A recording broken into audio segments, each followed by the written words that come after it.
This week's player profile, put a little bit of sub. We'll catch up with Shea Farmer next week.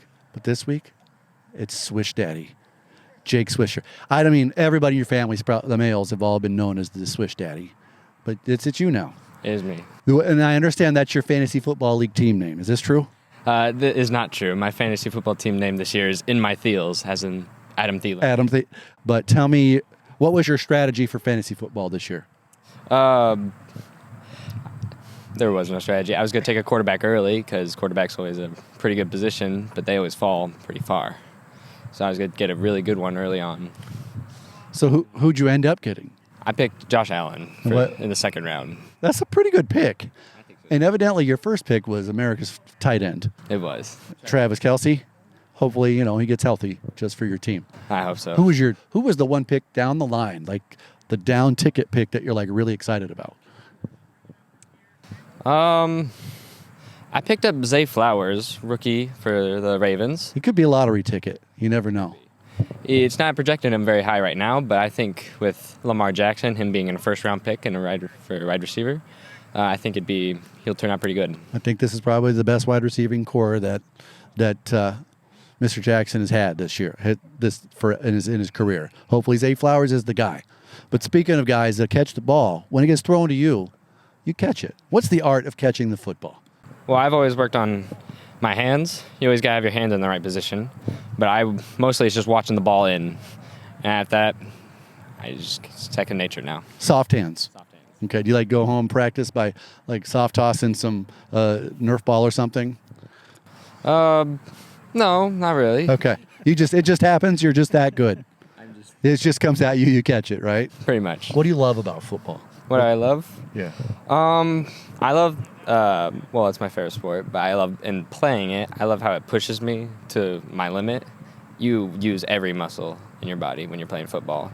And I love being physical, getting in there, catching the ball. And you feel every muscle the next day because you've used every muscle. Luckily for you, you're like 17 or 18, so it doesn't hurt quite as long. But so what else? What's the best part of the team factor? What do you like about being on the West Branch football team? Well, obviously they preach a family and all that, but there's also I've grown up with a lot of these guys, and I've known them since I moved here in kindergarten. So it's kind of neat seeing how they've all grown, how I've grown, and it's really been like a family kind of. One more quick fun question, then we'll finish with some serious stuff. Is how do you get along in your house being a Vikings fan?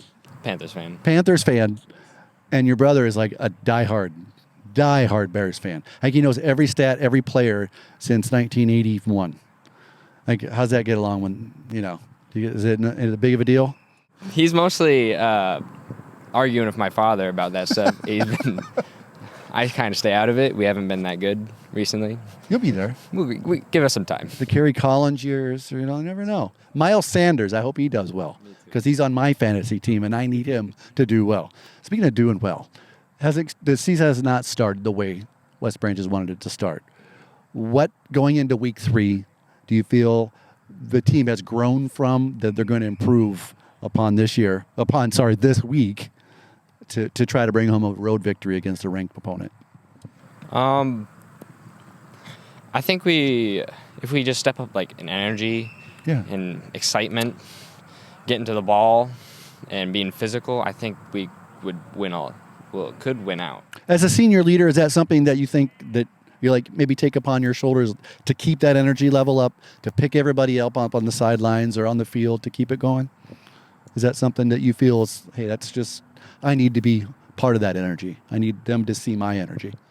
I think that'd be a big part of it. I personally need to be a lot more excited and it's all business out there for me. You ever smile?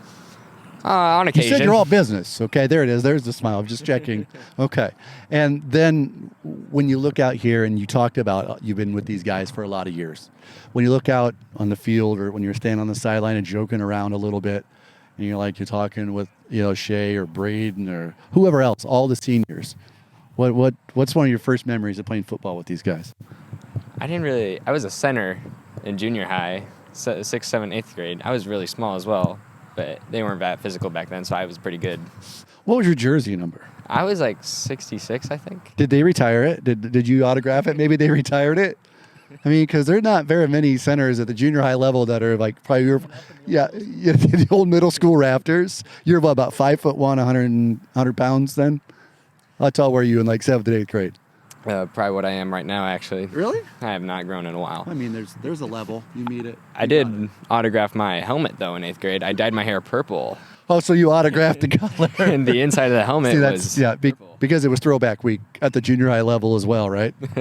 Yeah. All right. What do you look forward to the last few weeks? You talked about the energy level and then some things can improve. Give it to me. What do you expect? What are you hoping for as this week and then moving into districts next week? Well, I'm expecting wins. Okay. But I'm also expecting big plays, everyone doing their job. I'm expecting not just captains, not just seniors, everyone to step up and take on some form of leadership role. Yeah. And I think we can do really well. And what's the best battle cry you can give someone to finish our interview? Best battle cry? Yeah, you got 2 words. Is probably what it should be. Go Bears. Yeah, that's Jake Swisher, everyone.